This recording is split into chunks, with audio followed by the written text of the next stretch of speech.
ఓం సాయిరాం. బాబా భక్తులందరికీ కూడా నమస్కారం అండి. అందరూ కూడా సుఖంగా సంతోషంగా ఎప్పుడూ కూడా ఆనందంగా ఉండాలి అని చెప్పి బాబాగారి తరపున నేను కూడా మనస్ఫూర్తిగా కోరుకుంటున్నాను. తల్లి, ఈ చిన్న కథ అనేది నీకోసమే ఈరోజు చెప్తున్నా. ఈ కథ కనుక నువ్వు వినకుండా ఉంటే నువ్వు అగాధంలో పడిపోయే ప్రమాదం ఉంది.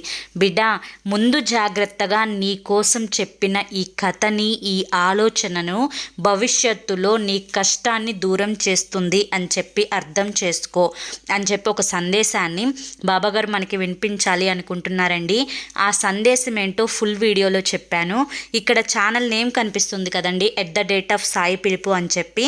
ఆ సాయి పిలుపు ఛానల్ నేమ్ కింద ఉన్న టైటిల్ని క్లిక్ చేస్తే మీకు ఫుల్ వీడియో అనేది ఓపెన్ అవుతుందండి. అక్కడ బాబాగారే స్వయంగా ఏ సందేశాన్ని చెప్పారు, ఏది వింటే మనం కష్టాల బారిన పడకుండా ఉంటామో ఉంటుంది. ఆ వీడియోని చూడండి.